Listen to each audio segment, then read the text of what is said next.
Hello মিষ্টি মিষ্টি বন্ধুরা, সবাই কেমন আছো? আশা করছি সবাই ভালো আছো। তো আমি আর বর্ণালী দিদিভাই বেরিয়ে পড়লাম। তো বেরিয়ে পড়ার আগে কি রেডি করেছি সেগুলো ভাবছি তোমাদের সঙ্গে একটু শেয়ার করি। এই ট্রেনের মধ্যে বসে এডিটিংটা করছি দেখে প্রচণ্ড আওয়াজ হচ্ছে, কেউ কিছু মনে করো না।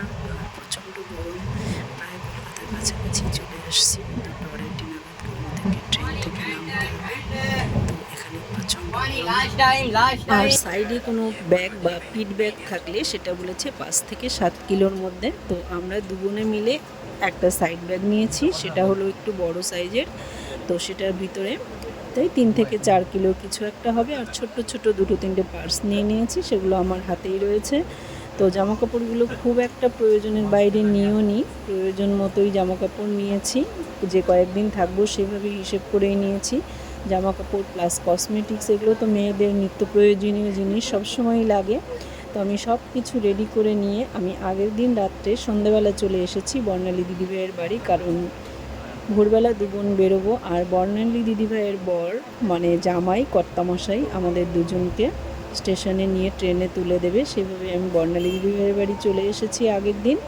তো এইগুলো আমাদের একদম ফুলফিল লাগেজে রেডি। এই কটা, এই যে কালো একটা দেখো দুবোনের, আর আর দুবোনে 2টো হ্যান্ডব্যাগ নিয়েছি। আরেকটা হ্যান্ডব্যাগ নিয়েছি, সেটা ট্রলিতে জায়গা ছিল, ট্রলিতে দিয়ে দিয়েছি। আর সঙ্গে নিয়ে নিয়েছি অনেকগুলো শুকনো খাবার, যেগুলো এয়ারপোর্টে কিনতে গেলে তোমার বেশ কস্টেবল হবে। সেজন্য আমরা বাড়ি থেকে যতটা সম্ভব নিয়ে নিয়েছি। এয়ারপোর্টে যে কোনো খাবার কিনতে গেলেই কস্টেবল হবে, তবে যতটুকু সম্ভব নিয়ে নিয়েছি। আর বাড়ি থেকে যেহেতু ভোরবেলা বেরিয়েছি, তো রাস্তায় যে সবুজ প্রাকৃতিক দৃশ্য, এখন বেশিরভাগ লোকই অনেক রাত করে ঘুম থেকে ঘুমায়, আর সকালে কিন্তু লেট ঘুম থেকে ওঠে।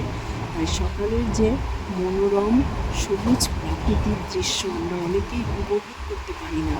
তাই আমিও করতে পারি না, কারণ আমিও লেট ঘুম থেকে উঠি।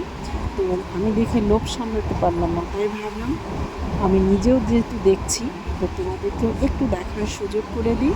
তো ভিডিওটি কেমন লাগলো, ভালো লাগলে লাইক কমেন্ট করে পাশে থেকো। চলে আসছি নেক্সট ভিডিও নিয়ে। আর প্রাকৃতিক দৃশ্যটা অবশ্যই কমেন্ট করে জানাবে কেমন লাগলো। এখনকার মতো শেষ করছি, সবাই ভালো থেকো, সুস্থ থেকো, টাটা।